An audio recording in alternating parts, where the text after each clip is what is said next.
Queridos, vamos pegar nossos livros, o livro Nasce da Mente, também pegue a sua Bíblia e vamos dar seguimento na página de número 82. Estamos quase acabando, concluindo o capítulo de número 6, que é o capítulo sobre hamartia, né?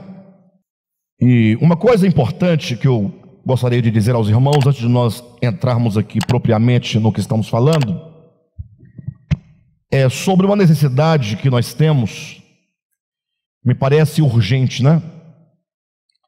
Acerca de ser igreja. Isso porque, como nós viemos de uma tradição muito longa de igreja, nós somos estamos no final de uma tradição, somos os últimos de uma tradição que começou desde o 4º século da era cristã, quando a igreja se organiza, né?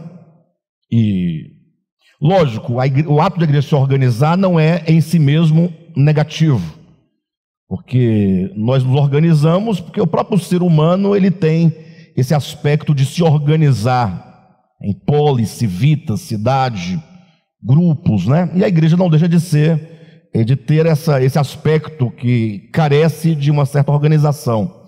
Mas o que acontece é que quando nós damos a ênfase ao aspecto organizacional da coisa e deixamos de lado o aspecto orgânico do reunir-se, do congregar, acaba que nós perdemos o foco. O outro problema seria a questão da palavra, né? Me parece que a palavra tem sido tomada do ponto de vista erudito, do ponto de vista da erudição, do ponto de vista da intelectualidade, do conhecimento pelo conhecimento.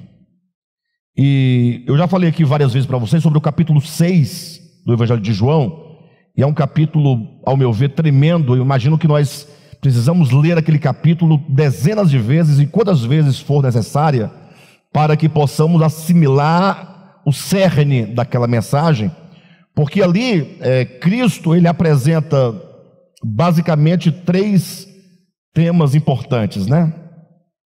Ele fala sobre a obra de Deus, que consiste na fé. Esse é um primeiro aspecto. O que significa a obra de Deus que consiste na fé? É que Deus tem uma obra a realizar e essa obra só é alcançada mediante a fé. Ponto.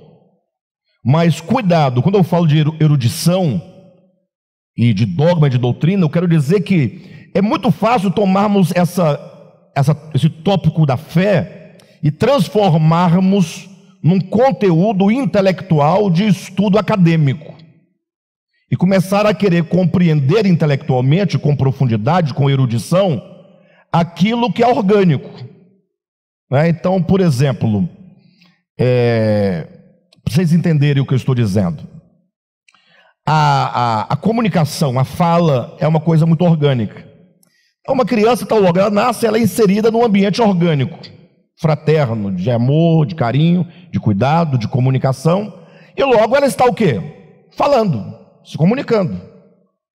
Aí quando ela completa os seus 7 anos de idade, vamos colocar nesses termos, aí ela vai à escola formal, aí chega lá, vão querer ensiná-la a língua dela. Não parece um pouco estranho? Assim, a princípio? Eu sei que existe toda uma explicação acerca dessa questão, a explicação de que é uma outra variante, a variante culta, oficial, etc. Mas o fato é que aquilo que ela vai aprender na escola vai ser algo técnico, algo mecânico, algo que não vai entrar nessa pessoa, a não ser que essa criança tenha uma inclinação muito forte e um amor muito profundo pela própria língua, e ela então começa a mergulhar na língua desse conhecimento e transforma isso em algo orgânico nela. Mas no geral, a exemplo da maioria de nós, é que a gente aprende aquilo na escola, mas só para passar na prova e depois a gente esquece aquilo, a gente fala mesmo como a gente fala organicamente.